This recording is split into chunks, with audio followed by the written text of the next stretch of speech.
Today on the Region Free Gamers podcast, are you guys ready for this episode? And let's roll! We got a job to do!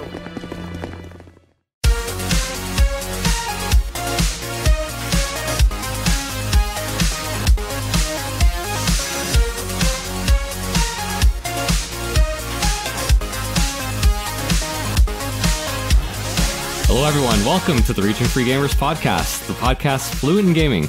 My name is Paul Ramallo, and with me today out of Rhode Island, Mr. Arnaldo Perez. Yo, what's up, Paul? Chillin'. And out of the Netherlands, Mr. Geoff Ivats. Hello, gentlemen.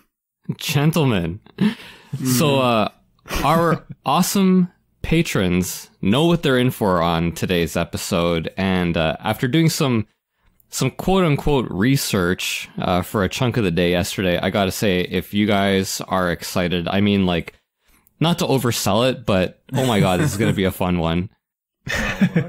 And speaking of our patrons, I would like to welcome new patron, Mr. Simon Wallace. Hey, Simon. And the man who has graduated to the Region Free tier from the NTSC tier, the inimitable, the Gigolo of Jacksonville, Mr. Chris Copleen. nice. So what are we at now? Like $25,000 a month, or like give Roughly. or take, like Roughly. a couple bucks. So I was going to tell you, Paul. I was saving this news for the actual podcast, but I have cashed out my GameStop stock. So we are set. Unfortunately, I got contacted by a Nigerian prince, and so my money is tied up in this other venture right now. Oh, Wise. But yeah, that's legit. He said like 3 to 6 months max, and we'll double our investment. So it's gonna be great. I can't wait. Sit We're tight. just gonna Great. we're gonna put it right back into the show. Yeah. And Simon, I sent you a message. Get back to us whenever you'd like to join up with us on Discord. I haven't received a reply yet, so I figured I'd just throw that out on the show. And you know what? Just a big thank you to everyone, not just our patrons, but everyone who's listening, just for the fun of it and keeping their wallets safe, you know, either from us or from the stock market itself or the Nigerian prince. And don't forget, it would really help us out if you could leave a review. 5 stars, please. Yeah. Like my parents, I love all of you, but the ones who give me money, I love just a little bit more. Of course. Oh, gosh. Money don't buy you love, but in this case, maybe it does. Maybe a little bit. Maybe a little bit. Maybe a little bit. Guys, before we get started on the topic, my recording studio, such a generous term for this room. It's amazing. Like the furnace just came on, and so Friday night, my wife, she goes to take a bath, right? She likes to take baths in the evenings. On this particular evening, she bought Epsom salts to throw in the bath, right? Oh, yeah. Yeah, sounds great, right? Yeah. Lavender scented Epsom salts. I am familiar with the brand, yes. I am. She throws them in. The place immediately stinks like lavender. Like our house, it smells like Old Woman and Werther's Originals. You know what I mean? Like, Beautiful. which, by the way, fantastic hard candy, probably my favorite one. It was so bad that night I had to go sleep on the sofa because, I kid you not, every time like I rolled towards the window and away from her, I could sleep. But every time I rolled towards her, I would inhale a blast of lavender, and my nose, I swear to God, my nose would literally like burn. I started burning.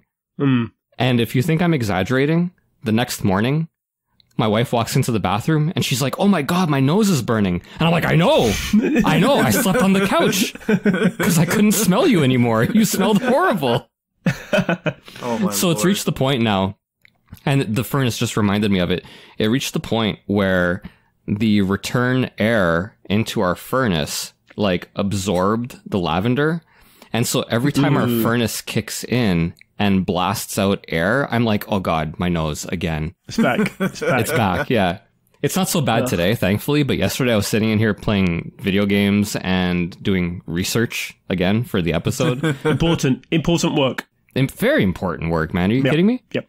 And every time that thing kicked in, my nose would be like, oh dear God, here we go again. Yeah. Hey, it's funny that you would describe one of the most popular scents in the world as stinks of. As opposed to blessed by the smell of. Irradiates the joy we actually of. have, I think, if I'm not misremembering, we have like a lavender farm, like not that far away from my house. So I'm going to add that to the list of items. If Paul ever comes to visit me, we'll go to the lavender farm together. Yeah. Skip through the fields. The lavender farm. What was the other place? The Frito-Lay factory where they have a lot of conveyor belts? Oh my God, no, the Cape Cod Chip Factory. Thank you. Oh, I need to go there. I knew it had something Cape Cod to do with Potato chips. Chip Factory. Oh, I need to go there. Potato chips in Massachusetts. Oh, beautiful. Could not Even be I think when I was growing up, even they were imported into our supermarkets. Cape Cod chips. Really? They were, man. They were hot items. If Really parents good? ever brought a bag of those home, ouch. Yeah, nice. Yeah, my two favorite potato chips are those, and I don't know if you guys have ever heard of these, but Zapp's potato chips from Louisiana. Oh, Never heard of it. best potato chips. So good. Wow, man. And I was going to stick say, with like Ruffles and Doritos. But anyway, sorry, I interrupted you. You were going to say. oh, Ruffles all dressed. Oh, God. The greatest contribution by the wonderful country of Canada to my digestive palate. Yeah. I'm not going to argue with you too hard on that one. Yeah. But I was going to say, I was thinking of you recently, Paul, because I think we kind of talked about it, but not really, is that the Northeast, as the region that I currently live in is called, being the Arctic hellhole that it is, has gotten hit with like a polar vortex of some kind. Yeah. And so recently, I think on Friday morning, our temperature was, I think it was like, and this is Fahrenheit, so I need to do some conversions here, but we were at like 2 degrees Fahrenheit or something like that. And with wind chill, it was negative 17 degrees. And so, Ouch. if you'd bear with me for negative 17 degrees Fahrenheit. Dude, that's brutal. Especially up there. Anywhere up in the Northeast, it's automatically more humid. Like you're getting coastal. That is negative 27 degrees Celsius. Yeah. That's Crazy.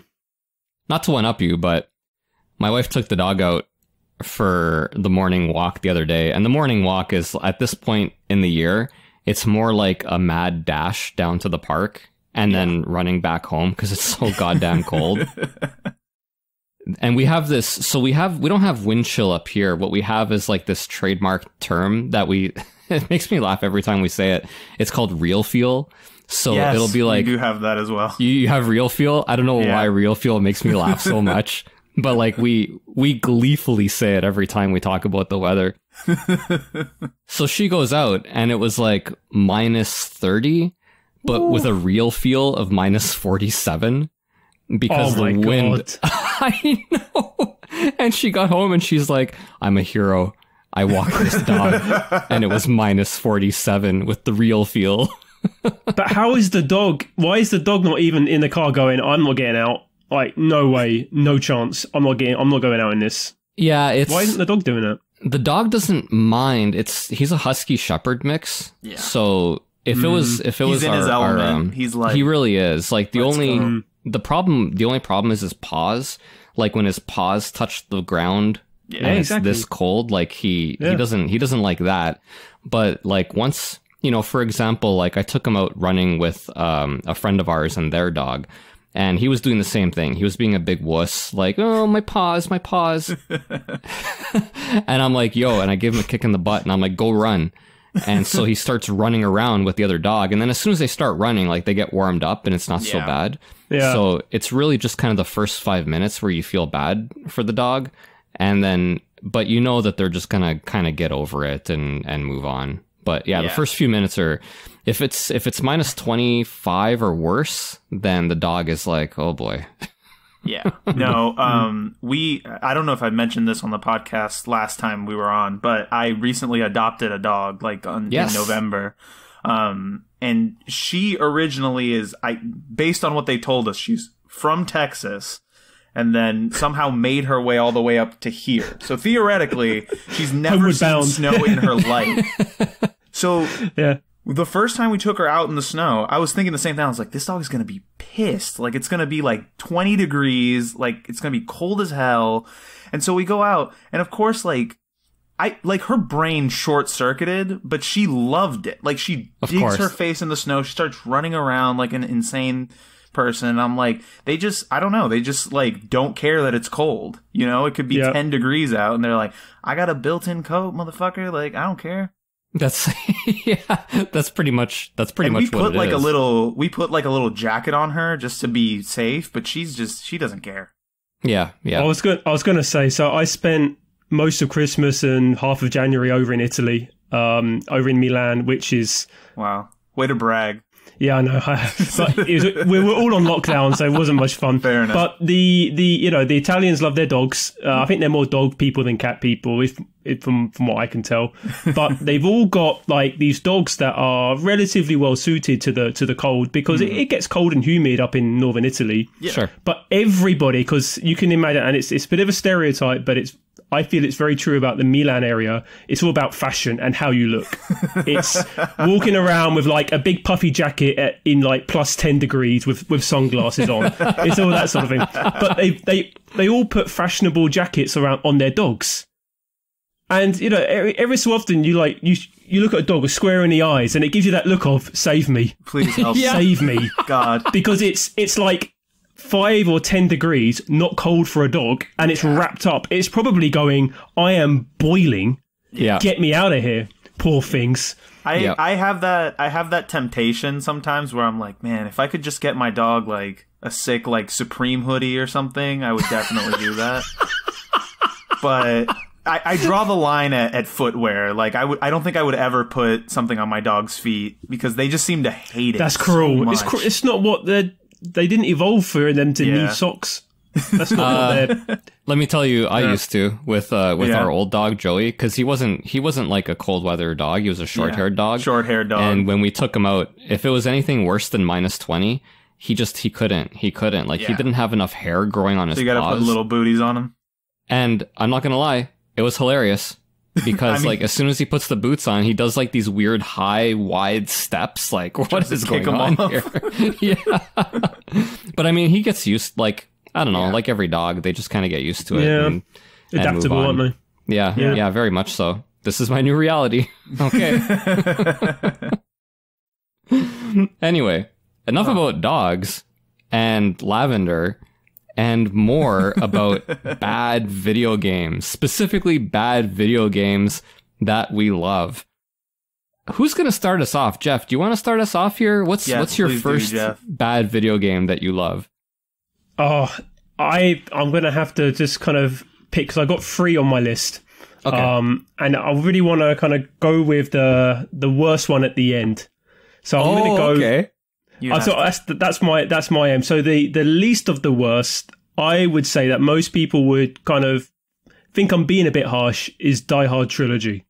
Hey. Over on the PlayStation, Sega Saturn. I agree. I think most people would think you're being a little harsh, but please continue. I would argue, put it in your PlayStation today. After 5 minutes, tell me you still think it's a good game, because you're going to be screaming at how bad it is. So the reason, I guess I got to reason why I love this game. It's one of the very first games I bought on the PlayStation. Before I even got the console, I had a magazine.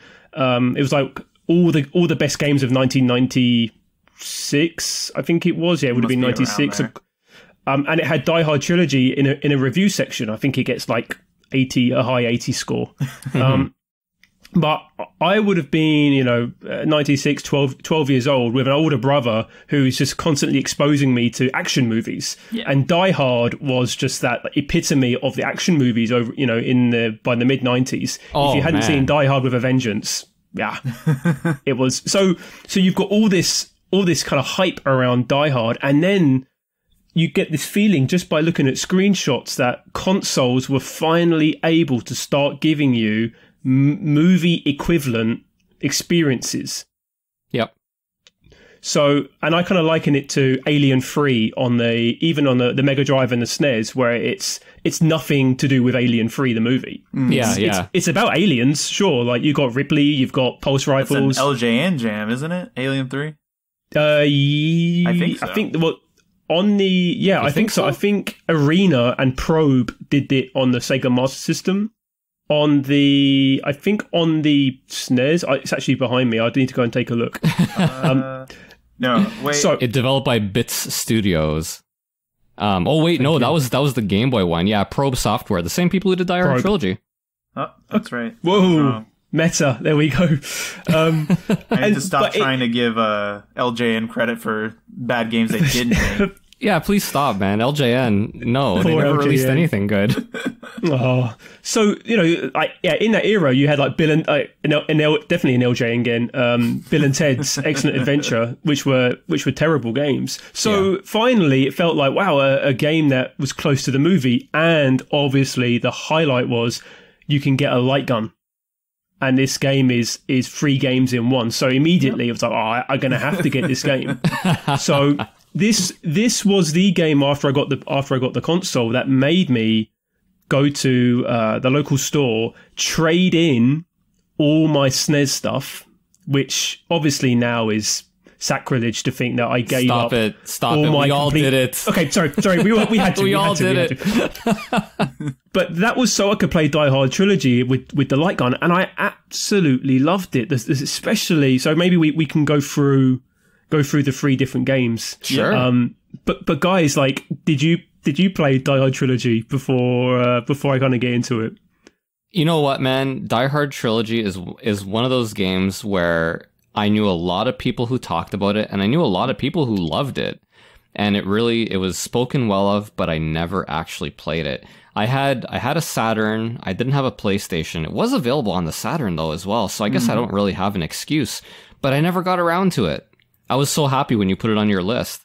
Yeah. Oh, I think that this was a game that like a friend of mine owned, and I might have either watched him play it or played it a couple of times, but I don't have like strong memories of those 3 beautiful, terrible but beautiful games. I mean, of the beautiful polygonal masterpiece that I'm sure you're about to describe to me.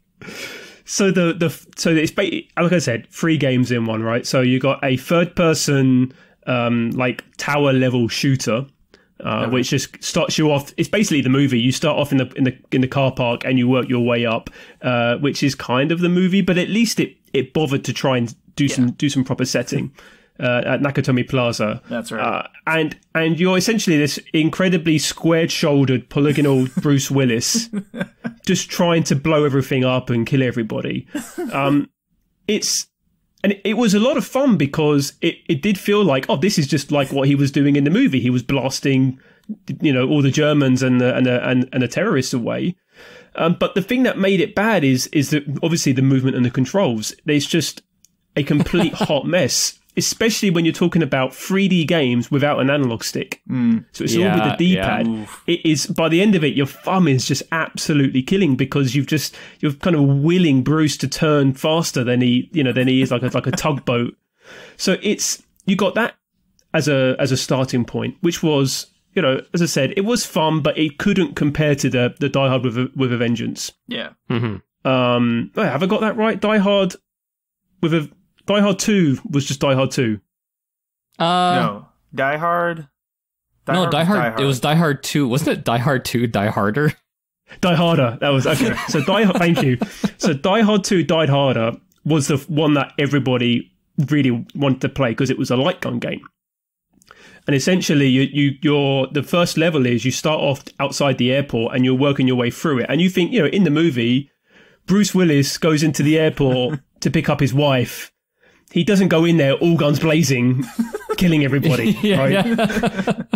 So essentially what you do is you just start off and it's all the little sound clips like, welcome to the party, pal, and all of those sort of things. That would have been great if the first level was you just like going into the airport, waiting for your wife, like picking up her luggage. Exactly. But instead you're blasting like multiple terrorists away. So you got to imagine, so it's still 96, so it's still you're still bordering on, is it 2D or 3D? Yeah. So the environment is this, you're on rails, so it's a rail shooter. So the environment is all rendered 3D, but really early years, 3D-ness. But then all the goons and all the passengers and all the innocents, they're all 2D flat models. Okay. Consisting of about 5 colors. It's just a mess. But one of the greatest things about it is if you shoot the roof, you only realize it once you stop spraying your bullets around. But you can shoot the roof panels, they'll fall on the heads of everybody. Oh. So what they do is they like that. It's so little detail is fantastic, because then you're basically going to go, I'm going to go through this whole level just killing people with roof panels. So they do react to the roof panels. Yeah, exactly. So the ceiling comes crashing down, but you got to imagine a 5-colored, not even polygonal, like 2D sprite running towards you, and then suddenly they turn into a pool of blood. So just explode into blood, and I'm like, this is the greatest thing the coolest game I've ever played. My SNES didn't have blood. This justifies the whole thing. So then, you're basically going around through the airport, through multiple stages, and you get onto the plane and the hangar and all of that. Yeah. But you are just blasting the absolute crap out of everybody in anything. You've got multiple grenades, RPGs, machine guns, handguns, and you're all doing it with a light gun in front of your TV. Yeah. I mean, what an amazing way to spend your Christmas, New Year's in the mid-90s. So, I absolutely loved it. That's the one that everybody played when they came around, the one that everybody wanted to try. The third game, which was Die Hard with a Vengeance, that's where you then turn into a I wouldn't call it a racing game, but you're basically in a taxi trying to stop bombs, which is the premise of the movie. Again, it's like it's there. They're trying to do something here, and it's basically you've got a stop clock to hit to the next to get to the next bomb, and essentially you're just kind of like driving through the street trying to do handbrake L turns to get beasts and speed up, and you get all the little icons that add time because it's all time based. It's like a free arcade game. So it's like Crazy Taxi style, basically. Yeah, why not? That's probably good. But instead of having a jovial, the Offspring. Yes, instead of having the Offspring sing at you, you've got Samuel L. Jackson shouting at you. It's great. So actually, when I talk through it, I'm smiling the whole time because I'm like, this game is great. It's fun. I guess I need to go to the reason why I think it's bad. And it's bad because all 3 games do what they do with bad to average results. Yeah. It doesn't mean they're not fun. It's just, it's not a great shooter because it's an absolute mess with really bad detection. It wasn't that I was bad at the game, obviously. It was like, really? The more I talk about it, the more I realise, wait a minute, maybe they're masterpieces. And then the third game is the mechanics. I know you compare it to what Polyphony did with Gran Turismo, obviously. It is an absolute shit show of a car. You can't get around that. And after being with it for 5 minutes and not getting to the second bomb, you're like, this isn't so great. It's great fun to run over everyone and see them turn into pools of blood, sure. But it wasn't, like you had at the time, you had your Destruction Derby, Twisted Metal, games that they had that, driving violence, but were far more accessible. This was like the worst version of all of those games. And going back to the first one, again, it's if you want to play a third person shooter, I think it was, I'm going to have to go off the top of my head here. I think there was a game, I think it was called Commando. I think I'm mixing movies and games once again. But there was a game in the early PlayStation life where you're basically going around 3D environment shooting everybody. Yeah. And that did it in a much better way. Maybe not as good as maybe one of the games that you're going to bring up, Arnie, with its great 3D shooting, but still a decent effort. So Die Hard Trilogy, I think people love it so much just because it's based on 3 great movies. They are fun for a short amount of time, but I really do think after 5 minutes, you see the limitations right in front of you. Yeah, sure. Do you think this is a game that if it wasn't Die Hard related would not get as much love as it does? Like if it was just random 3D like shooter, light gun, and racing game, it'd be like, oh, yeah, 60 out of 100 or whatever. Probably. I think at the time, violence in video games obviously was becoming a big thing. Yeah. And I think that the violence and the blood and the just the sheer amount of death that you have at your fingertips, I think that also played a big part in people just absolutely loving it. Yeah. And obviously you're saying... Yeah, I think there's something to be said about the pull of Bruce Willis at the time and people like Sam Jackson just getting those licenses, having those voices, and being able to do those characters is great. Yeah. Absolutely. This game was played by a ton of people, and you got to figure that if, half as many people played it because the license was removed, then it probably wouldn't be remembered the way it is today. Because people talk about this game today very fondly, even though, as you say, Geoff, it's just a pile. Yeah, but if I think about where and when I see Die Hard Trilogy being mentioned in my world, I never see anyone talk about it. It's never on Instagram. It's never mentioned on. It's like everybody had a copy. You can probably pick it up for $5, if not less, because everybody had a copy on the PlayStation. In those times.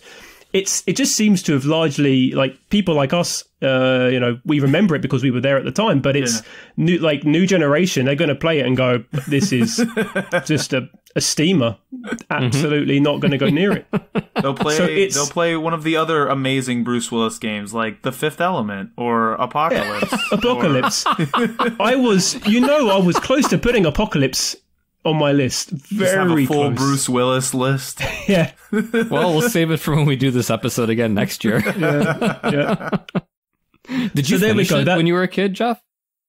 I definitely finished the second game. Yeah, the light gun one.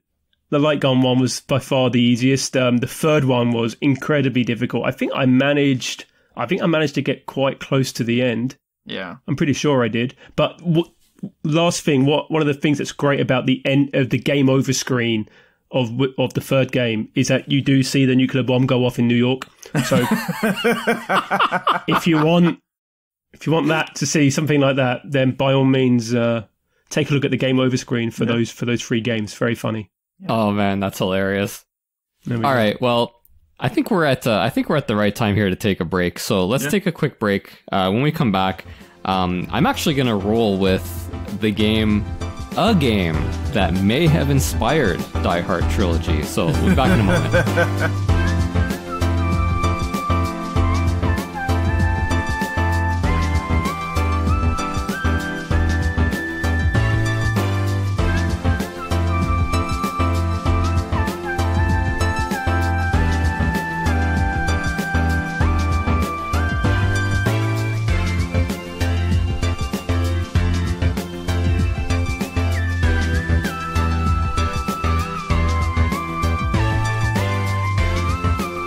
Alright everyone, we're back, and I'm going to be up next with a particular game.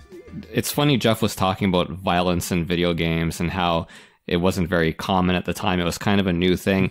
The game I'm going to talk about released in... I actually don't have the date of release, probably 1989 or 1990, and I'm going to show it right here on the screen, is Technocop. This is when you put Darude Sandstorm in the record. Technocop. This game. So I remember my cousin and I playing this game. We knew it was bad, right? We knew it was bad, but it did what it set out to do, which was get people to play it because it was so incredibly violent for really like almost no reason. It's quite unbelievable. It's a pioneer in that, like, super violent kind of, I don't want to say genre, but you know what I'm saying. Yeah. Man, the back of this box, like, I just love this description. The Technocop who by the way, that's his Christian name. Like, he doesn't have an actual name. He's just Technocop. It's on his birth certificate. It's Mr. Cop to you, sir. He says, I operate alone. The DOA punks are out to stop me. I don't know what DOA stands for, because, like, it's... DOA it normally stands for Dead on Arrival. I don't know what it stands for. Exactly, right? Like, why would you... Yeah, that's not a very good name for a gang. I mean, they show up and they're dead. That's not very... That's what what's it in Monty Python, the Suicide Squad. That's, it's just like them. So the DOA punks are out to stop me. But I've got orders to bring them in or drop them dead. To entice their cooperation, my VMAX twin-turbo interceptor, this is his car, is equipped with Apache side-mounted cannons and pulse long-range nuclear torpedoes. Sweet. This is like I love it. Word porn for people who like love gun mags and like huge like Apache helicopter missiles and stuff. Like people who read like Soldier of Fortune, like they would love this game. Oh man. And so there's no like, because this is before the ESRB, so there's no MA17 rating on it. There's nothing like that. Yeah. There's just a little thing on the back that just says not suggested for children under 12. Yeah. That's back it. When we were there's nothing were else. free to make our own video game decision. Indeed. Yeah. The reason I read the back of that box, especially the Apache side-mounted cannons. So this game is basically broken up into two kind of sections, right? It's similar to Die Hard Trilogy in this way. Mm-hmm. There's a kind of Road Blasters-esque driving part where, you know, you're driving forward and you're avoiding other cars and you're trying to reach your destination within a certain time limit, except there's no penalty for arriving late. It just has a time limit and then you just show up anyway, right? Well, you're the Technocop. Awesome. You can't lose. You can't lose. No, of course not. So you're on the road and your Apache side-mounted cannons is just like this. It's like this fucking gun on the top of the car. I swear to God, dude, it fires. So not side-mounted is what you're telling me. No, it's not. It's kind of like diagonal, yeah. But I kid you not, man. It fires basketballs. Like it's just these orange giant bullets. Yeah. That go at the other cars in front of you. It's absolutely incredible. This whole driving section is the only reason it's good is because it breaks up the side-scrolling parts, which are just abjectly terrible. So you get to these side-scrolling parts. It's unbelievable, man. There are like the only redeeming quality about the side-scrolling part is the graphics, which are not horrible. But when you play the game, half of the screen is taken up by the dude's arm. Yeah, I'm looking at this right now. His veiny white hand that's like taking so much real estate on the screen. Yeah, he's got some kind of contraption on his forearm that tells him like the mission objectives and what gun he's using and how much time he has left in the level and so on. But it takes up fucking half the screen, man. Half the screen. This is a Sega Genesis. It's incredible. So yeah, it takes up half the screen. There is functionally no, like you can pick two different weapons, right?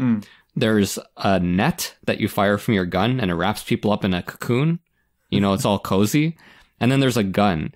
The gun doesn't just kill your enemies. It makes them fucking explode, dude. Like the bullets go into their chest and they just fucking explode. It's ridiculous violence. Explosive tip. Literally explosive. This is what explosive tip bullets do, no? Yeah, exactly. Yeah, that's what they do. Yeah. And when they die, their corpse is on the floor and their like eyeballs are kind of looking at you. It's really creepy, man. Really creepy. Yeah. So you'd think. Sorry, go ahead, Arnie. No, I just wanted to point something out because I immediately had to look it up. Just because we just talked about Die Hard. So this game came out originally on computers in '88. And I just like to point out that RoboCop came out like not even a year before this. So I want to say this has to be like a RoboCop thing, right? Like Absolutely not. Air quotes, it has nothing inspired to do by RoboCop. Nothing to do with RoboCop, but you're absolutely right. Yeah. Okay.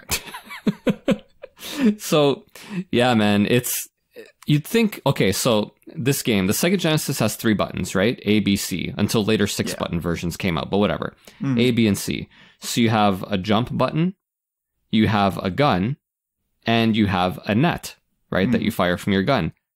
Arnie, what would be the logical button assignment here to you? Let's see. If I'm holding the thing, I mean, A has to be jump, right? Just by the laws of video gaming. I would assume that B would be the gun and C would be the net, because I figured you want to use the gun more than the net. You'd think so, right? Yeah. Yeah. Okay. Here is what the actual button assignment in Technocop is. Oh, no. A is for jump. Oh, B, okay. B is to fire your weapon, and C is to cycle between your 2 weapons. Oh, no, Jesus, why? Right. Why? You have 2 of them! You only have 2 weapons! Do you pick up, you have to, like, do you pick up a 3rd weapon at any point during this game? Never. You have a gun and a net, and that is all. I feel like this is the Sega Genesis equivalent of, like, somebody making a function on a Super Nintendo game select. Like, it's not, you can't do that. It's wrong. Yeah, exactly. It feels like some kind of product, because this was previously a computer game. Like, it feels almost like it's a product of, like, a PC kind of mode of thinking. I don't know, man, but I'm like, this is just the worst design decision. But it's not. It's not the worst design decision. Geoff, let me ask you. If you started off a side-scrolling section of Technocop, and you pressed A, knowing that you would jump, you would expect your character to jump, yes or no? I would like to presume that's what he would do. Sadly, the setup for that gave it all away. Which is that, no, as a matter of fact, if you start off a side-scrolling section of Technocop, you cannot jump. Your jump actually has a meter that you can fill by walking around. So in order to jump, you have to first walk around, fill up your jump meter, and then you can jump. Wow. Who in their right mind who with their devious mind would come up with that idea? The only thing I can think of is that they were sitting around in a boardroom and they were like, okay, this game is too much fun. We need to figure this out. What can we do? I just Jesus.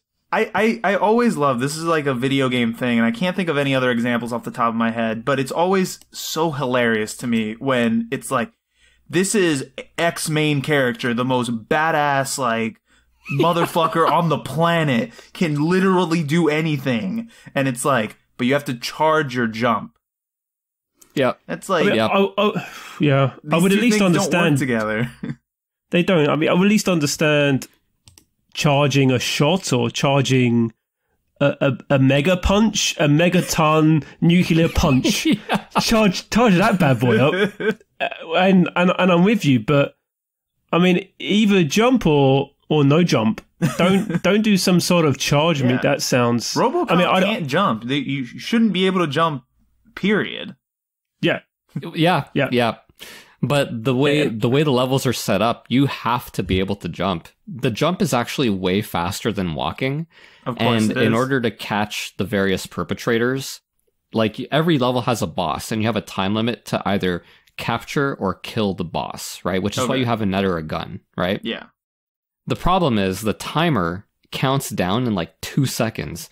If you make one wrong turn, forget it. You're never going to find this guy. And because half the screen is taken up with dude's forearm, you can't actually see, like, you can't see the floors above and below you when you're looking for the perpetrators.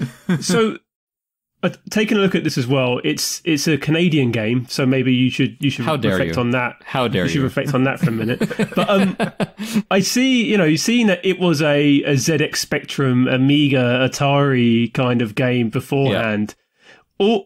Everything you're saying just makes me think back to our British gaming episodes of of just that era producing absolute turds of video games. Yep. And unfortunately, some of them ended up on the Mega Drive or the PC Engine, and thankfully, not many ended up on the SNES. But this just sounds like another classic US Gold, LJN, prop piece. It sounds amazing. Yep, it sure does. It has pedigree though. Like the thing is, so this game published by Razorsoft, they made 4 games for the Sega Genesis, and Razorsoft's thing was super violence. All their games had like crazy over the top violence. When I was a kid, we fell for it every time. Every single time a Razorsoft game came out, we were like, "Oh my god, we got to play this." And then like, "Ooh, man, this is awful." So but they did eventually move on. They became Iguana Entertainment, which got bought by Acclaim. Still not exactly great.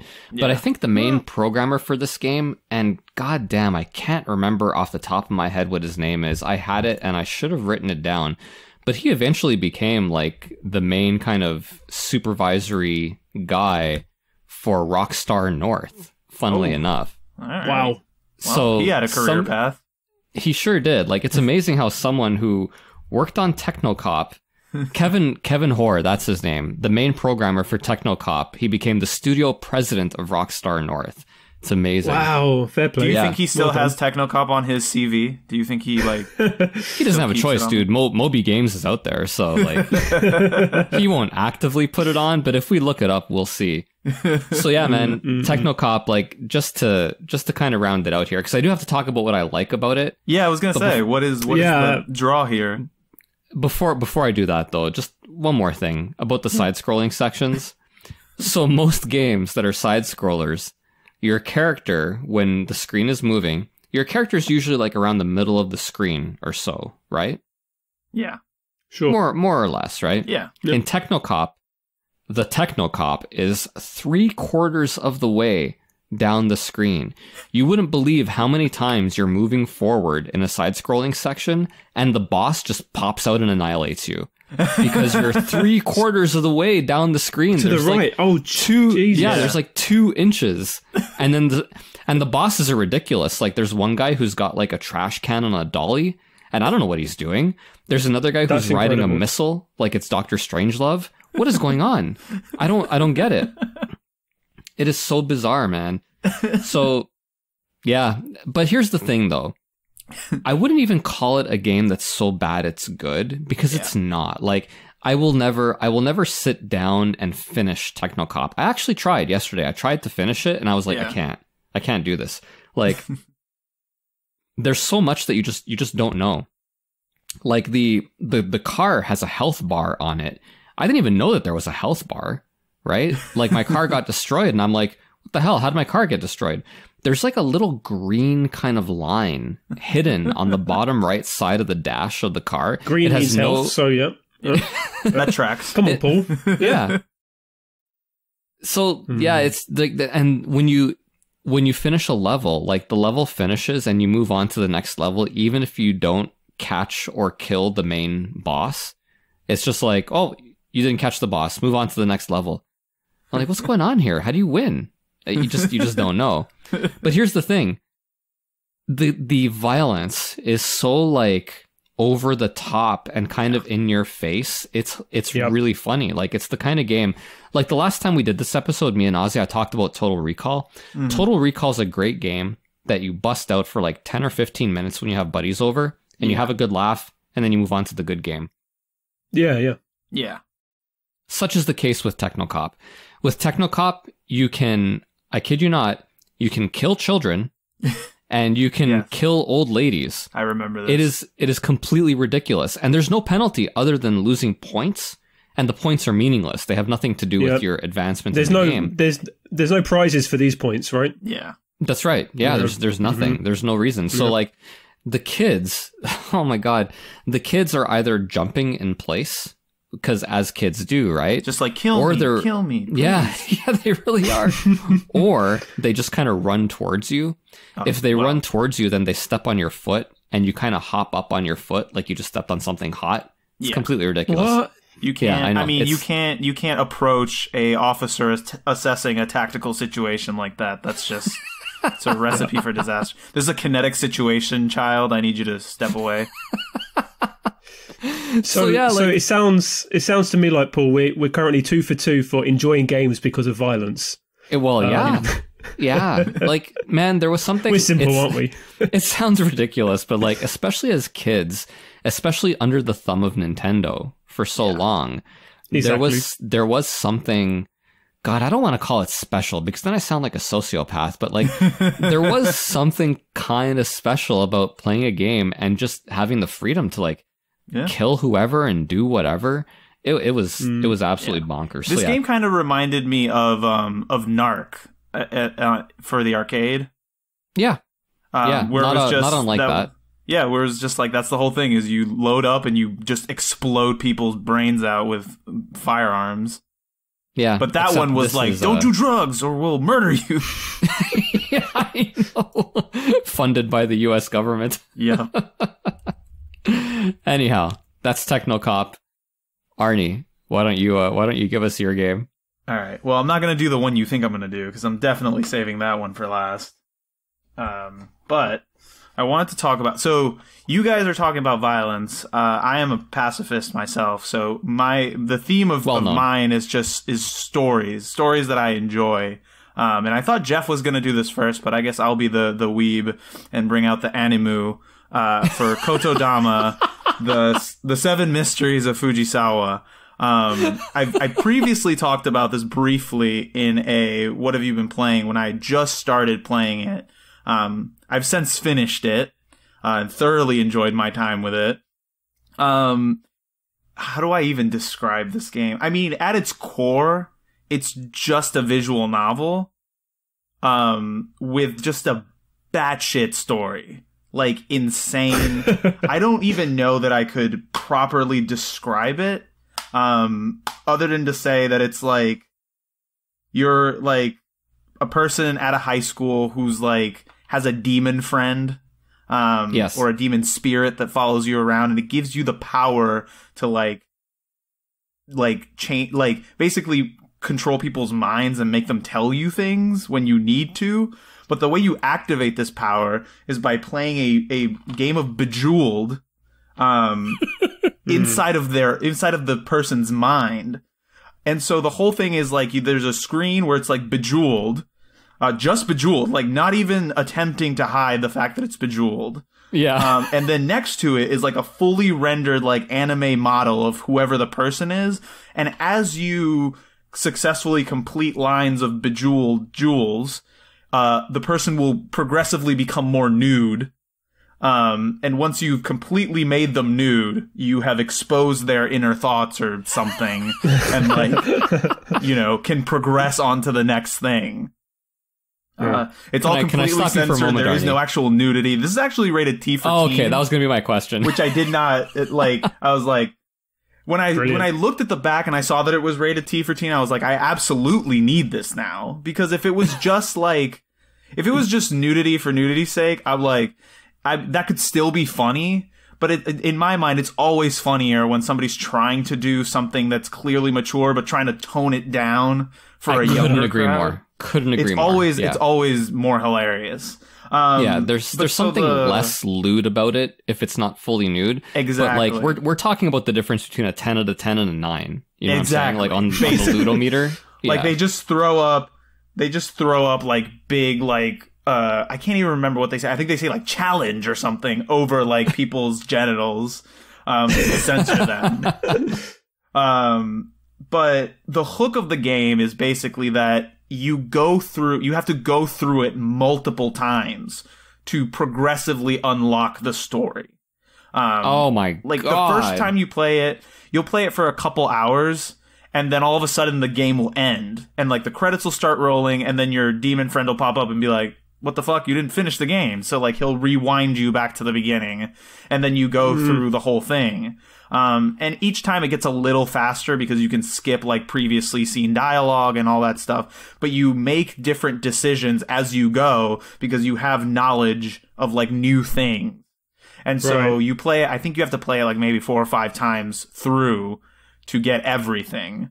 And what's the balance between gameplay and all the story? Oh, it must be like 75-25. Like within each self-contained story, you make people naked like twice. But every time you play through, you will sometimes have to make the same people naked over and over again. So man. I think 75-25 is a fair assessment of it. Honestly, the reason I like it is because the story, it's one of these where it's like, it's kind of like Doki Doki Literature Club. I don't know if either of you have played that, where it starts off like, oh, it's so cutesy anime, you're in high school, blah, blah, blah, even though everyone's legally 18 years old. Like, I think they actually make a point to like say that at some point in the game. You know how anime is, where it's like, oh, you look like you're 12, but I have a mortgage, and a car. Thank you, sir. I am an adult. Only translated. Over there, all bets are off. Exactly. All ages are available, apparently, in Japan. But it really does, like, go to some really dark places, and I did not. Like, I was like, this is gonna be hilarious, like, I'm gonna love this. And then when it really started, like, going there, I was like, oh, okay, now I'm invested in this story. Like, I need to see where it goes. And I can't believe it. I want to say for like the whole thing, maybe 10 hours, probably less than that. So I was like, I'll definitely subject myself to this for 10 hours for the comedy gold that is going to come out of this. Full disclosure, I did end up buying it on the Nintendo eStore because it was on sale for $1. It was like $1. It was $1. I mean, for $1, I'll buy anything, right? Yeah. And I played it, I think, for about 20 to 30 minutes, and I was like, I just couldn't. I understand, but like, oh dear God. And our patron Chris Copleen, he wants to know: are there any men that you can strip down in the game? Yes. There are. Oh, awesome! There are multiple. Awesome, Chris. There you go. That's a hard yes. Which I also appreciated when it happened, because I was like, hey, here we go. Actually, I said there were multiple. I think there might only be one or two. Now I'm rethinking it, because there is a guy that's in the story, and he's like a main guy, and I was like, when am I gonna, like, I'm gonna have to like do this to this guy eventually, and it never happens, and I was like, this is fucking horseshit. He's like the coolest guy. I was like, I want to like enter his mind palace. But no, there's definitely one guy. He's like a track star or something. So of course he's like always. There's always a track star. He's like a Izanuma 11 guy that like is like super ripped, but also like extremely svelte, because that's the only thing that it's possible in anime. Yeah. You're either like a guy that looks like he's made out of like bubbles, like your muscles are so huge, or you're like a like nice svelte guy that's like extremely ripped. It's true. There is no like kind of there's no in between. Normal in between. Yeah, absolutely. There's no guy that doesn't have an 8-pack but like looks like he's in shape. That the guy does not exist. Did you? This is a stupid question, but did you enjoy the Bejeweled parts of it, or were you just kind of getting through them? Most of it was like a slog. They do some things where there's like these strange little power-ups that you can get that like make things, there's like a little bit of strategy to it, but for the most part you can really just button mash your way through it, and 9 times out of 10 you'll win the level. Like, it's not particularly difficult. The only time it gets difficult is like the final boss, which is like a non-human entity of some kind, like some sort of demon or god or something. And that one's like the way they designate difficulty is that the lines you create like don't fill up the meter you need to fill up as fast. There's no like, they don't ever attack you or do anything weird. It just takes more lines to beat certain people than it does others. So like, there's no jeopardy, there's no game over, there's no like in Bejeweled. You can lose. There are moves you can't do. Yeah, because eventually you could run out of. You have a limited number of moves, and so you could run out of moves. Oh, that reminds me. Thank you for that, because there is also there's a thing. I can't believe I forgot about this because it's an essential part of gameplay, is that like if you're running low on moves, you have like this section of things you can do to the little anime model that will either A, please them, in which case you get like a set number of moves depending on how difficult the thing is, or they will make them mad and then like these indestructible blocks will appear in the screen. But the things are like, the one I remember is a feather, and you have to pick where you want to use the feather on their body. And if they enjoy it, then you get more stuff. But like each successive item has like a smaller chance of success. And if you successfully use them, you get more turns.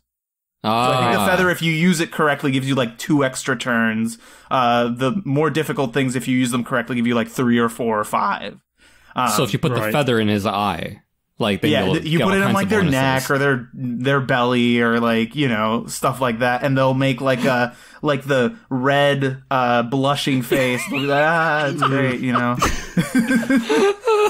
or they'll get like the frumpy like small mouth like steam like getting mad.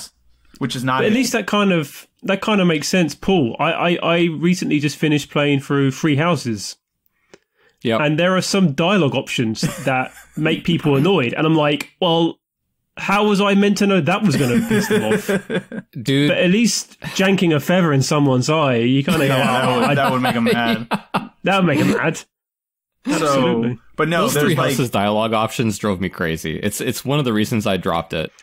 We can have a whole podcast about that game. Sorry, Paul, Arnie. In no uncertain terms, this game has drug abuse, animal cruelty, suicide, homicide, brilliant. Like all this stuff. All of it. Just as you progress, it just gets more and more insane. Wow, so I dude. think I also bought this because I was like, oh, maybe this will be like a game that'll be hard to find. It's still like $10 everywhere. Yeah. Nobody cares. That one's gonna need a few years to marinate. Yeah. But if you can find it, and I think it's worth $10. If you can find it online, like a digital copy is probably like $3. Like you can find it on Steam. Oh yeah. This game you probably will never have to pay more than $2. That's where I saw it. If you go on the Steam page, it's like there's like a little disclaimer I remember seeing that was like, all characters in this game are 18 years old. Oh man, that's great. That game, it's stellar. It starts with the title. Like that title is just it just rolls right off the tongue, man. Kotodama, the 7 Mysteries of Fujisawa. Yeah. Because that's the whole thing, is you join this occult club, and there's 7 mysteries of this school that you're attending. And so each time you play, you do another mystery. Okay. Great. Right. Yeah. Nice. Oh man, the look on Jeff's face. It's like you're talking about how sweet lemons are. Jeff, as an anime fan, would be right at home with this, because it really just plays like, you know, those animes you don't like to admit that you watch. That's quite true. It's quite true. All right, guys. I have many questions, but yeah, let's take a break. All right, when we come back, Jeff's going to move on to his next game.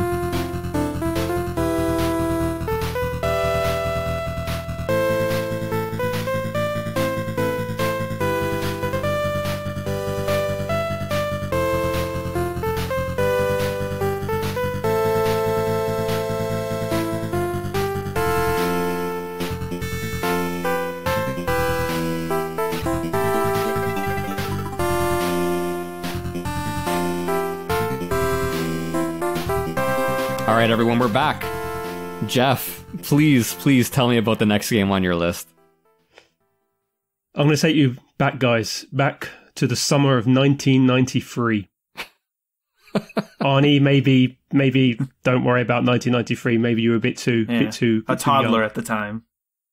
But Paul, there was one movie that we all had to see. There was one franchise that became the jewel in all of our eyes. It sure did. That was Jurassic Mother Chuffing Park. Possibly the greatest movie of my childhood to go and see. Probably one of my favorite movies of all time. Yeah. Sure.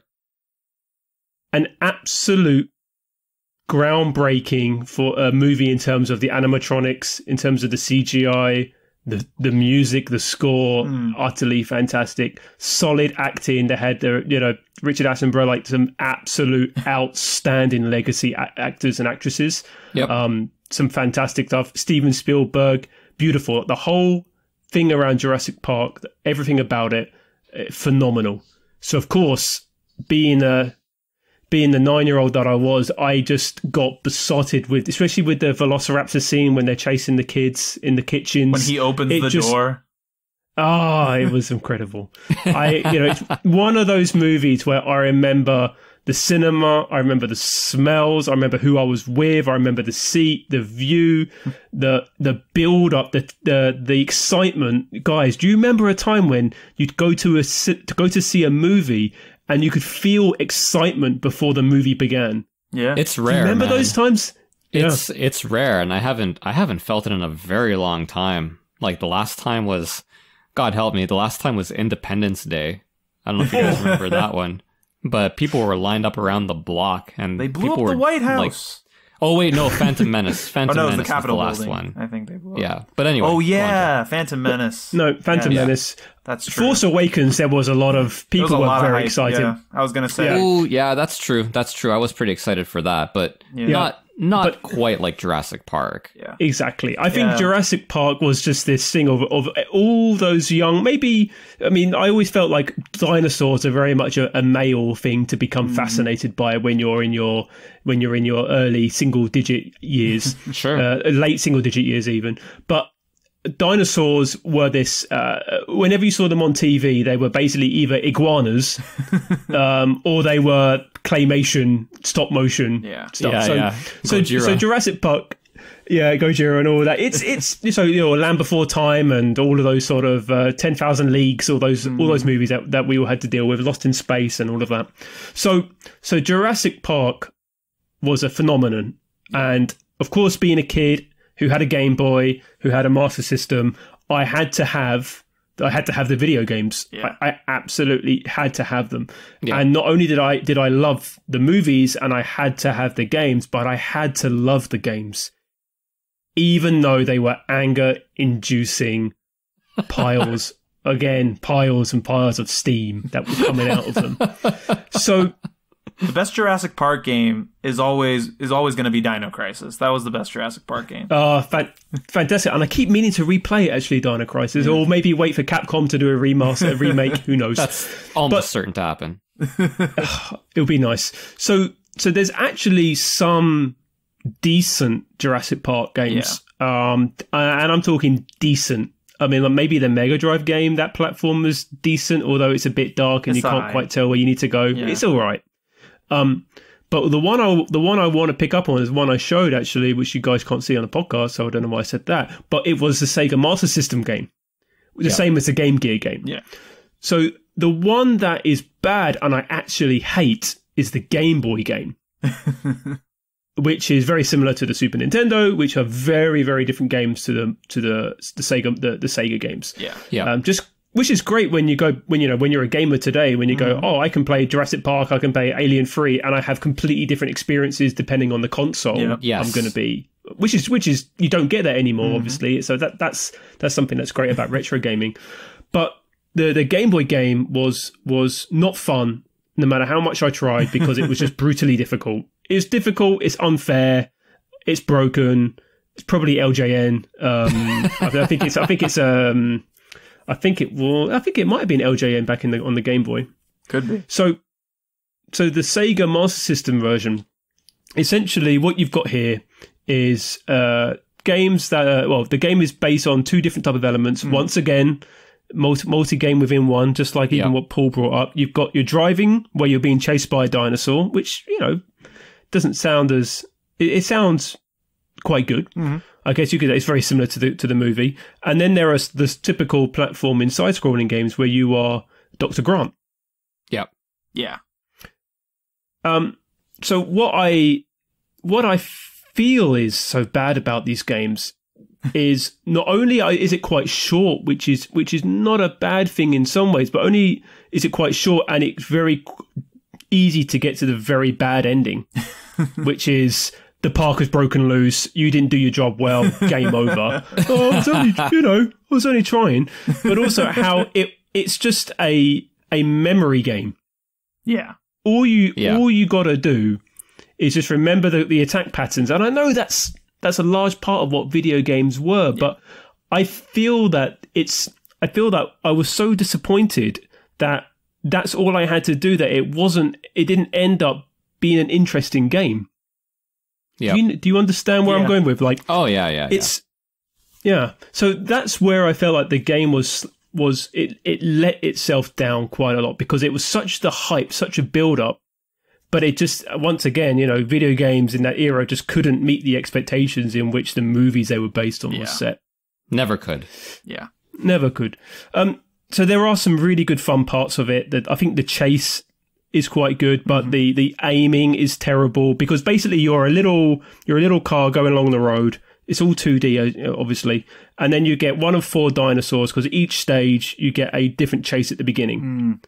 So you get a T-Rex, you get the dinosaur that has like a big rock for its skull's exposed. I've forgotten what they're called now. You got a pterodactyl, and then I think I can't remember the 4th one now, but it was another big carnivore. Yeah.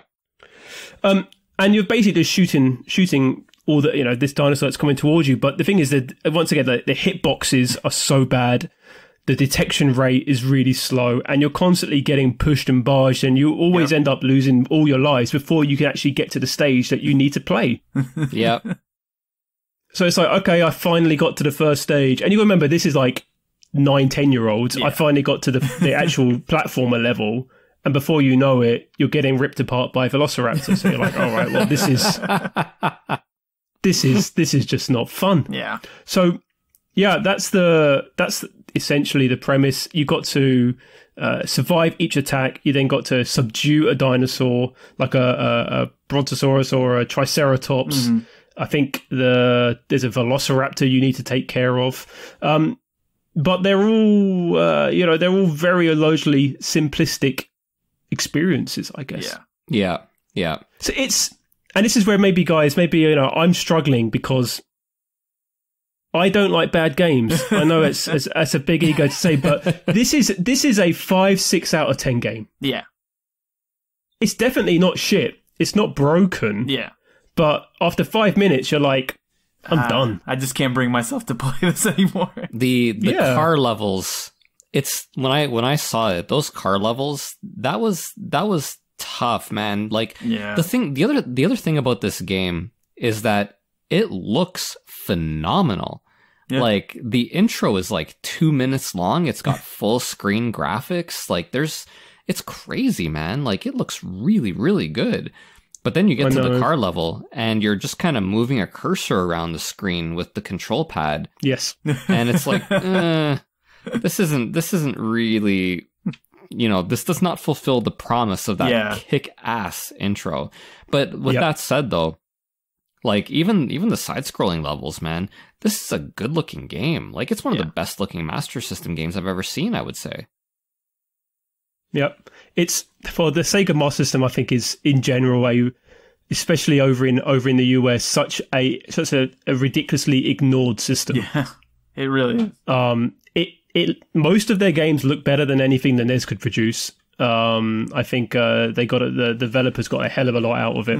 Maybe alarm bells are going at all sorts of listeners' houses right now, but sorry to say, the NES wasn't the be all and end all of video games. But yeah, I know this is where I do find once again I feel like, am I being quite harsh, because it is it tells the story of the movie quite well. Yeah, I mean, I think you're executing the premise perfectly, because it's probably objectively a bad game, but you love it, so of course it's hard for you to say like that it's just a pile of shit, Like nobody wants to admit that. No, it's true. But yeah, no, I mean, first of all, I do need to issue a correction on myself. There is a Jurassic Park game that I do consider the epitome of it. And I don't know if you guys have ever played it, but it's the arcade light gun game where the whole thing is basically like a Jeep from the movie. Do you guys know what I'm talking about? Wow. I want to say I do, because I probably saw it at some point, but no. And I'm putting myself out there in the fact that like this could just be a generic dinosaur game, but as a child, I always thought this was a Jurassic Park game, and it's almost certainly a Jurassic Park game. Always had to play it. It was so fun. You go past a little curtain, you sit in your little Jeep in the dark, and you like, go with a friend and shoot some velociraptors and shit. It was super cool. Nice. I've done myself the disservice of just wholeheartedly avoiding any movie licensed property from like the 16 and 8-bit sort of range. Yeah. But I took a look at this one, like... and it looks great. Like you said, Paul, it's like very like graphically like impressive. But yeah. Geoff sort of nailed it, where it's like I could not see myself playing something like that for like more than 10 minutes. Yes, exactly. There are a lot of 8-bit games I'll play for longer than 10 minutes. Yeah. Jurassic Park, I might play just a little bit longer just because it looks so good. Like, I'd want to see what the next levels look like. But no, I mean, seriously, right? Yeah. Like, this is the whole premise behind most TurboGrafx CD games, was you had games that weren't very good, but when you beat a level, you get to see a kick-ass cutscene. And so, you would endure it in order to see the next cutscene. And I feel like I would probably experience a similar thing with Jurassic Park, where I want to see some really, really kick-ass 8-bit graphics. So like, all right, I want to see what this next level looks like. Maybe the ending looks really good too. Yeah. Because Arnie, I can't overstate it. The intro is phenomenal. It is, I swear to God, dude, it's like 2 minutes long, and it has crazy 8-bit graphics. Like, well, considering you are the resident Master System guy, I take that as an even higher compliment of the actual graphics, because I feel like you've seen a spectrum of Master System graphics from the not so great to the very good. Yeah. Well, Geoff has died.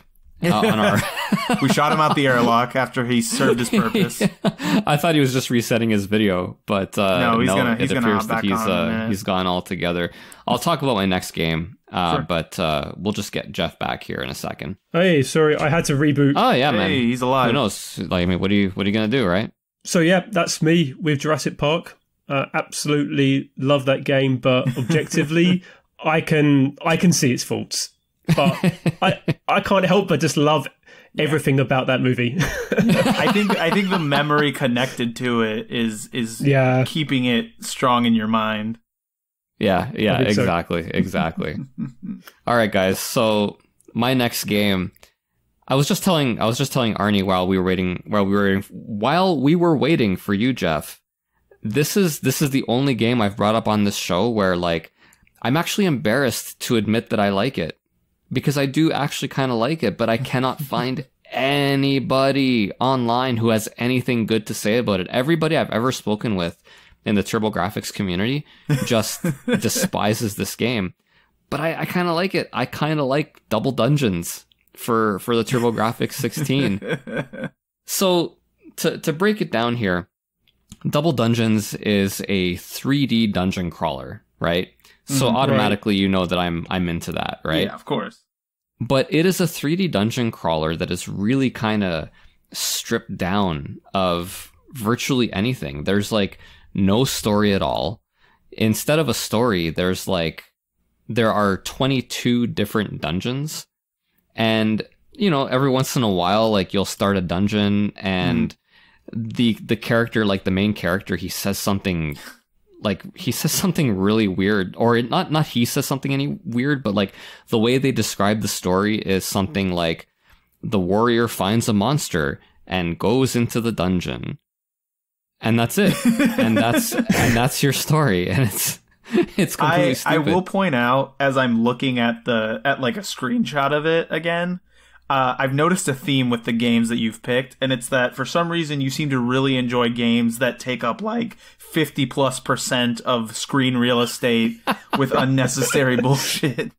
Yeah, because like the top left-hand corner of the screen is the actual 3D dungeon with the monsters. This is worse than thing, Technocop, right? Paul. It is worse than Technocop in that manner.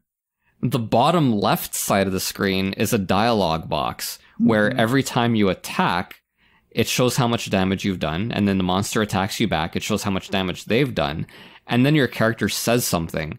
Sometimes he says like, think. And I'm like, there's nothing to think about. You can only attack. There's nothing else you can do in this game, right? You can attack, or you can use like a potion, like some kind of restorative thing. That is it. There are no magic spells. You can retreat by like turning around. But like it is not a game that presents you with a ton of options. The bottom right quarter of the screen is the game's logo. Right? It's just like this big, kind of W. Literally 25% of the screen. Yeah. And there's no... And the ridiculous thing is that there's no W in Double Dungeons. Yep. So I don't know why they settled on W as the... Oh, that's a good point, Geoff. Yeah, W, double... All right. Fine. I think that we've talked about this before. I have this vague memory of us recording an episode where we did something similar to this, where it's like, I don't know why the game does this. Like, maybe they think that you'll forget the game you're playing halfway through, and then you'll look down and you're like, fucking Double Dungeon, I knew it. Yeah, that's right. So I've seen something, Paul. Maybe you can help explain what the word... What the word zounds. Oh, yes, I saw that too. Zounds. So that's sounds with a Z. Sounds with a Z, yeah. It just means like, oh my god, zounds. I guess no. that's... Yeah. Oh, Paul, I'm sorry. We keep interrupting you, but I need Not at all. to pick up the case for this game and show it to the camera. I've just seen the cover for this game. Yeah, it fell on the floor. I have to like reach over for it. Give me 1 second. But the Japanese box looks incredible. Then it must not be the one I'm looking at right now, because this looks like Spirit of Halloween, the video game. Oh, this is such bad for like an audio media, but everybody please, just Google it. Just absolutely. Yeah, I'd never heard of this game either. This is incredible. All right, so I'm back. And like I cared so little for the cover that while we were on break, like I knew it fell on the floor. I didn't even bother reaching for it while we were on break. But now Arnie is like, you got to show this. You have to. So this is another classic TurboGrafx 16 cover. Double Dungeons. So incredible. there's your guy. Yeah. And he's holding a sword, and I don't know what the deal is with that sword. It's not straight. It's like a rapier. Is it? Yeah, like it's a cross between a scimitar and a longsword. Yeah, rapier. It's everything you want to be. I really enjoy his powder blue, like baby blue armor that does match the sword as well. The creatures that are attacking him, that weird dog looking thing. That's great. That dog's face is next level shit. Yeah. He's very happy to see him, though. He's a good boy. You finally came back for me. Yeah. And then, of course, the spooky Skelly Man, who is like Christ on the cross in this cover. Like, I don't understand what the position of that is. I don't know either, man. But it's it's another part of the TurboGrafx 16 charm. It really is. It really is. So. You'd think, like, this game is completely stripped down. All you can do is attack or use a potion. The screen is set up really weird. Why do I like this game? I kind of like it because you can move. You move super fast through the dungeon, right? Okay. Right. And the fights also really quick. Like, this isn't a game that's about combat.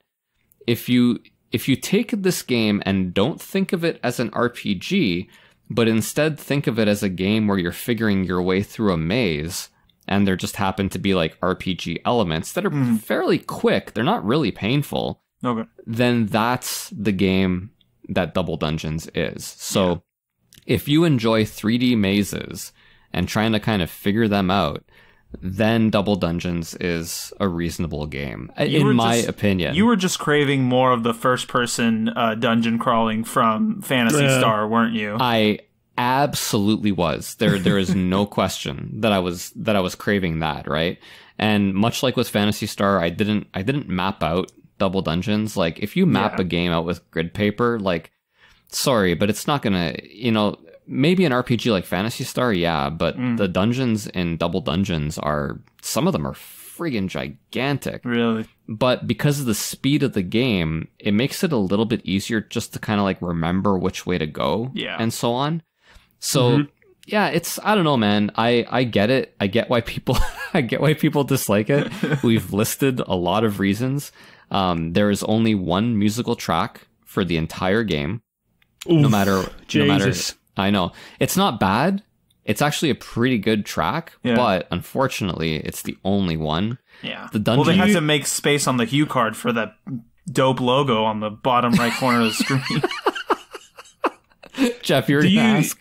Do you have to go... How many dungeons did you say there were? 20? 22 dungeons. Have you finished I was going to say, do you have to go through every single one then with the same music?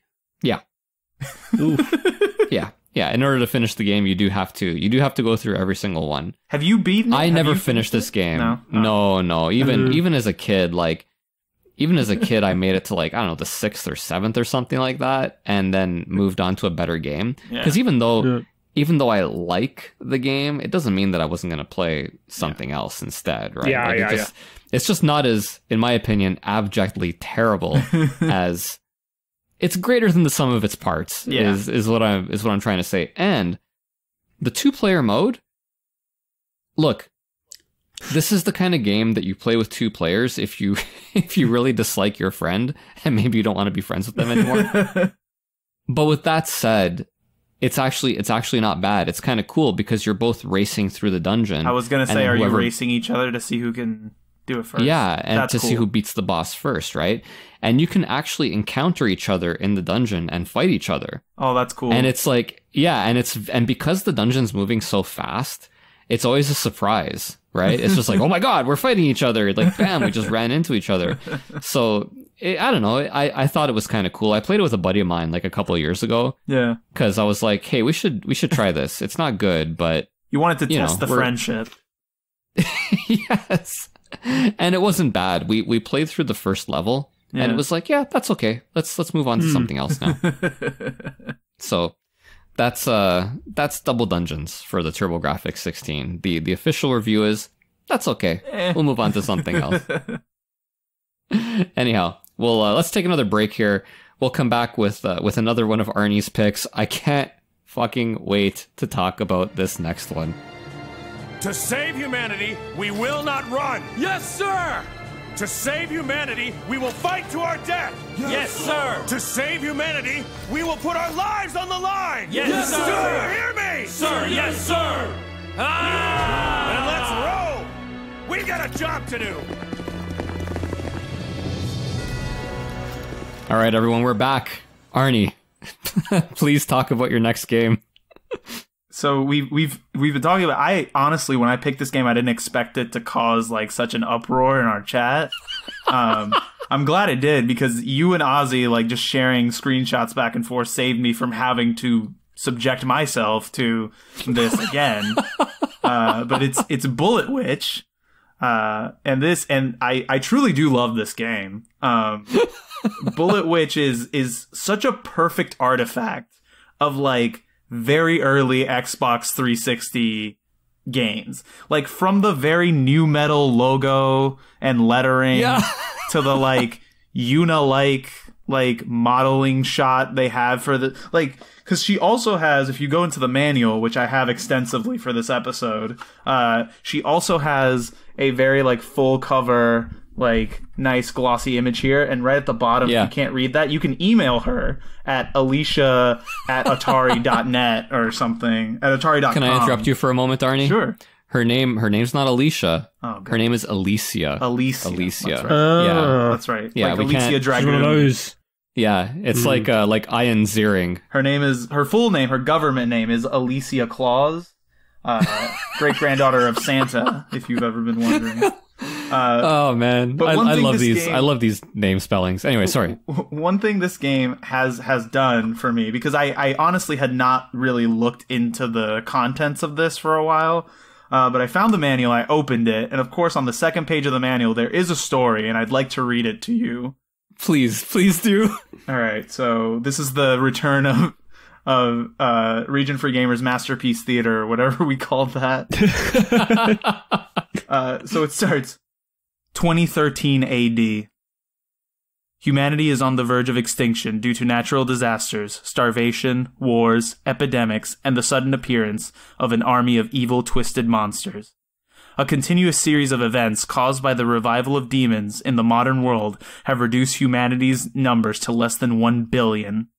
However, just as the few survivors were accepting the end of civilization, a beautiful woman appeared before them, dressed in black, with the powers of a witch, and a giant gun shaped like a broom. Her name? Alicia. The people cower in fear of death in towns filled with despair. Human military forces resist the demons, clinging to the slightest shred of hope, and the demons themselves relish destroying even that. Now, amid the ruins of the world, the raging battle between the witch Alicia and the demons is about to begin. Oh man, I can't. Oh, this is just great. She just appears. She appears. Just straight up, just no explanation given. Nothing necessary. No, she's just there.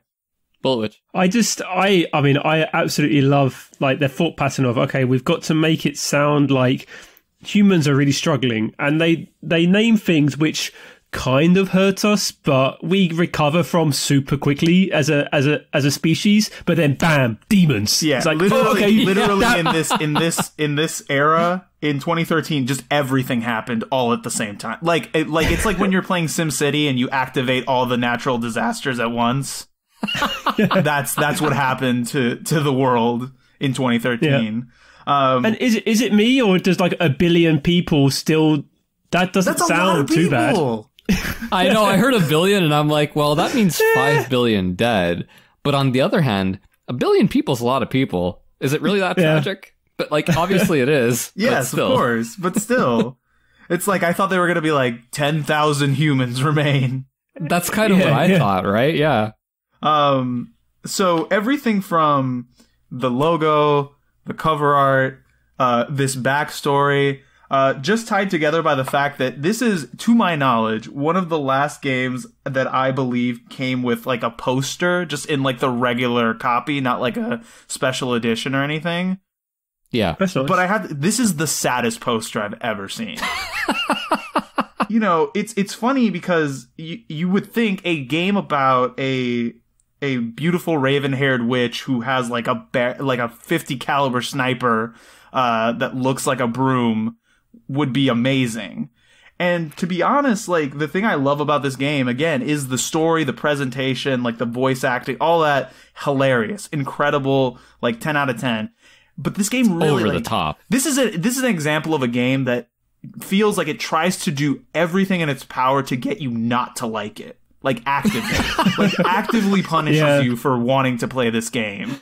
Like Ozzy was talking about this, and the reason it like reminded me so much, I was like when I realized, oh, this game like came out like right at the beginning of the Xbox 360's lifespan, and you can tell because when you play this game, it's like these giant levels that are like so sparsely populated, like barely any assets in them, barely any enemies. Like you will spend minutes walking between like encounters with nothing. Absolutely, like maybe a gas station here or there, like a building in the background, but just barren nothingness as like the assets like pop into place as you scroll forward until you run into like 5 or 10 enemies and then continue to wander the barren wastes I guess of nothingness. I mean, there are the game that, I mean, Platinum games come to mind massively. Oh, this sounds like Bayonetta. Like the premise sounds like a Bayonetta game, right? Yes, yeah, it was the first question I asked Geoff. Is this pre or post Bayonetta? I needed to know. Yeah. Exactly. But so yeah, sorry, I was thinking like, say Nier Automata, which has a lot of distance and time between encounters, but the world and the music and the atmosphere kind of just completely captures you. Yeah. From what I saw of this game, it is, yeah, as you say, it is just at the blandest, greyest, most uninspiring environment they could have thought of. Yeah. Just because it looks big. Look at this big world that we haven't put anything in. Yeah. It's like, we can make gigantic worlds. Let's do it without really thinking of... like, of oh, we what gotta actually put meant stuff for in gameplay. it now. Like, it sucks. And Ozzy was pointing out, too, that the landscape of it, they seem to have just copied and pasted, like, actual buildings from the New York City skyline. Like, there's a version of Trump Tower in this game. Cool. For some reason. I don't know why. And did they misspell Trump? No, there's, like, letters missing from the facade because it's destroyed. Okay. Oh, you can go up to it. Oh, okay. Yeah, you can get pretty close to it. And Ozzy also pointed out that there are misspellings abound in this game. Galore. Like just pretty much any sign you look at, there's like maybe a 30% chance that a word on it is misspelled. Yeah. But who developed it? Is it a Japanese? It was Kavia game? Developed and then published by Atari, which honestly should have been my first warning about this game, like right off the bat, because 360 era Atari is not a place you really want to be at normally. No, not normally. But like Kavia specifically, because it's the last time we did the Bad Games We Love episode, both of Ozzy's games were Kavia games, right? Like Beat Down Fists of Vengeance and Drakengard 3. Yep. And this is, boy, they are really just bringing it for us on the Region for Gamers podcast. They really have just a way of creating like stories and scenarios that are so ridiculous and stupid that you're like, I have to see what happens. But sandwiching that in between like just unbearable gameplay.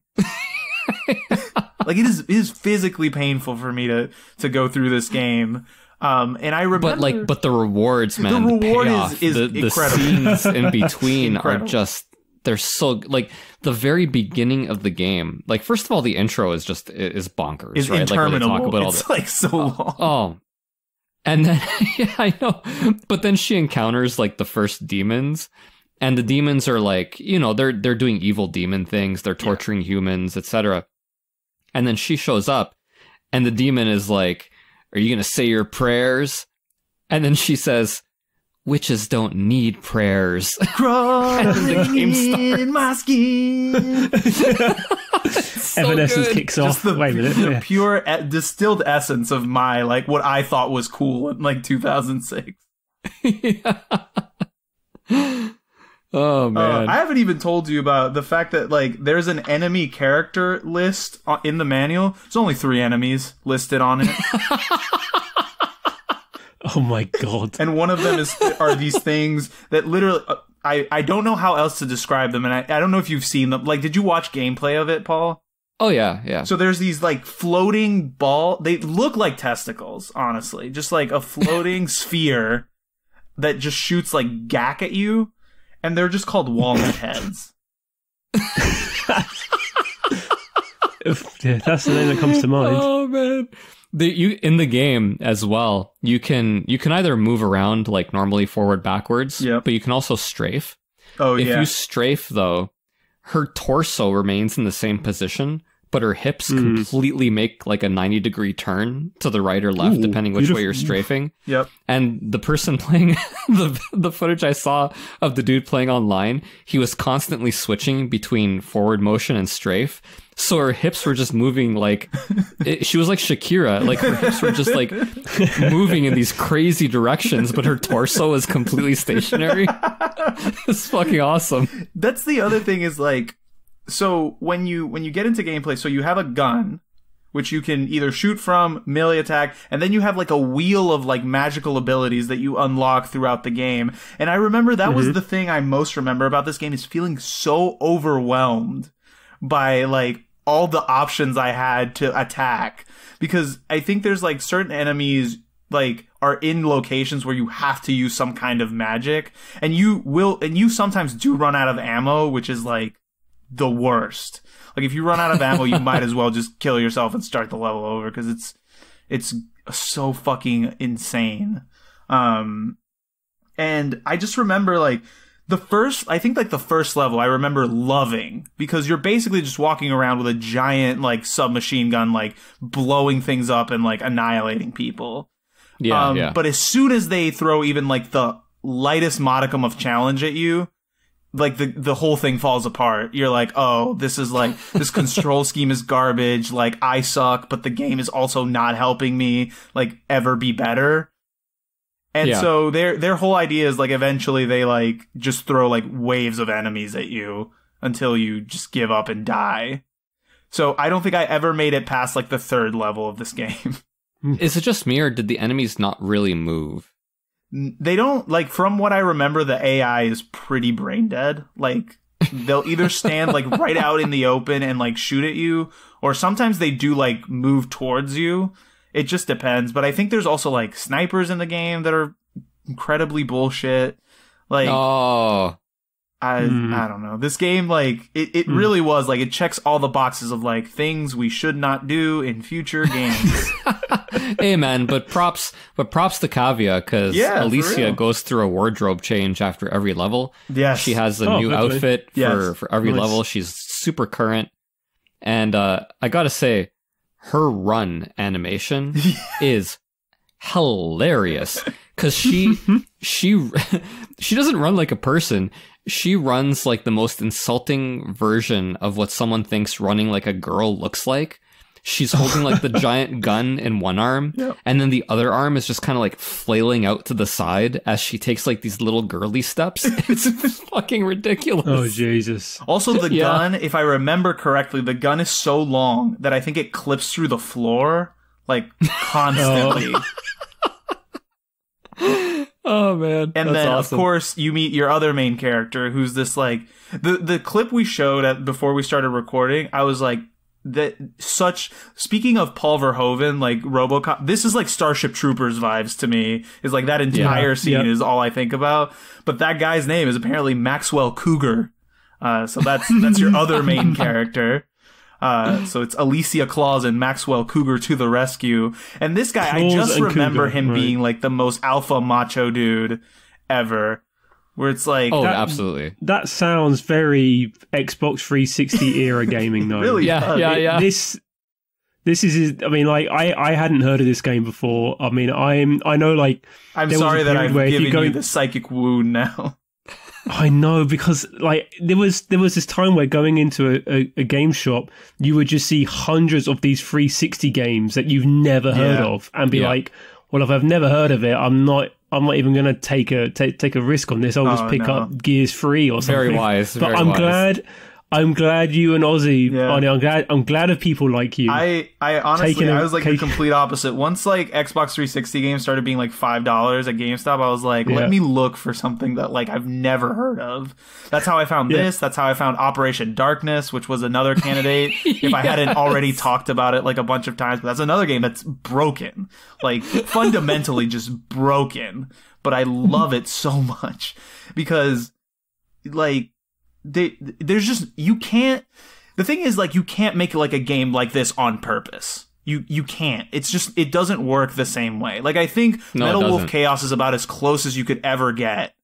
But there's something about playing a game like this where the story, like, if they're not playing it 100% straight, like, they definitely weren't trying to make it this ridiculous on purpose.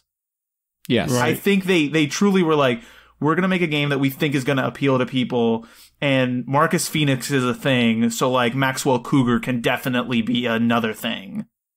Yes. Right. And so they put so much, like, beautiful effort into stitching together this collage of, like, horrible game attributes from, like, the mid to late 2000s. And this is just, like, the perfect time capsule of all of that. And... There's something magical about that to me. Like, this is, to me, games like this now are the ones that I get excited for, like, when I was a child. I just love how you're holding it. Like, I have for two hands, shaking it in front of us. Like, for everyone listening, he is visibly shaking with love for this game. It's so good. But, like, I will never play it again because, like, the only way this would ever see my console again is if I have a friend over and I want to make them play it for, like, 20 minutes. Yes. Because it truly is, like, it's just a slog. Like, it's so hard to get through. But, like Paul said, like, those little bits in between add up to something really worthwhile. And, like, I will say, anything over, like, $5, do not purchase this. But if you can get this on, like, a Steam sale for, like, $1, or even, like, watch the long play, which is, like, 3 hours long, just skip the gameplay parts and watch the story. Because it really delivers, like, on that really, like, cheesy, campy B-movie feel of everything. But, like, it's just like one thing after another. It's like the story is horrendous, but the voice acting is actually like pretty nice with it. Like the main characters like really like give it their all. And I just feel I have to feel bad. Yes, I have to feel bad for these poor people in like a voiceover studio. Just like this is gonna be it, my big break. You know, like I made it, and then this is what This is what comes out the other end. Oh man, this is like for me like this. I'm with this game the way people are with the original like Resident Evil live action cutscenes, like how they've tracked down all the actors and stuff. I want to track down the people who made this game, who like voiced these characters. Yeah, they deserve. Yeah, I wouldn't mind seeing where they are now. Yes, if I can get them on the show, I'm absolutely doing it. I'm gonna like this is my mission now. Man, I can't say enough. I hadn't heard of it until you mentioned it, and so I just did like a little bit of digging, and as soon as YouTube opened up, and I couldn't stop watching. I could not stop watching. Like there was just, it was so dense with crazy stuff, man. Like I was like, oh my god, this game is so good, so good. And again, like this is another one where I was like, there can't be a long play of this. And of course there is. There is a long play of this. A long play of and of course the person in the long play is amazing at this game. Like, incredible.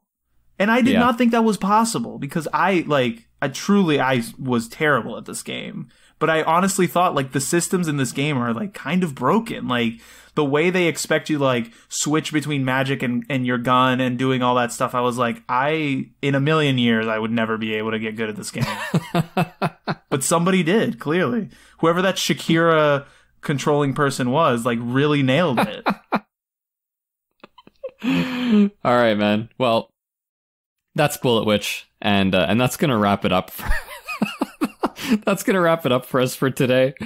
Again, everybody, thanks so much for joining us. Everybody for those go of us to who joined us on bulletwitch.com. Please email. Oh, yes, bulletwitch.com. We can't forget to plug that one. Please email Alicia at atari.com. I want to see if it's a functioning email still. I wonder if it is. Oh my god, can you imagine we emailed and like, hey, we just talked about you on our show. This kind of reminds me of, and I don't know if you guys remember this, I think it was the original God of War. There was like this secret you could unlock where when you do it, it gives you a phone number. And you called it, and Kratos was like on the other end of the line. There's like a pre-recorded message of him like yelling at you, basically. But I wonder if this is one of those where like if you email Alicia, there's like a pre-programmed like response. Oh, she sends you nudes, obviously. You can only try. You can only try. I'm going try. To. Good. All right, guys. So again, everybody, thanks so much for listening. If you want to get in touch with us, you can follow us on Instagram where we are at Region Free Gamers Podcast. We're on Twitter at Region Free Gamer. And of course, Patreon/Region Free Gamers. If you like what you heard and you like to contribute in a financially substantial manner, then feel free to do so. Otherwise, thanks so much for listening. And Arnie, Geoff, thanks guys. This has been a lot of fun. Yeah, for real. I had a blast.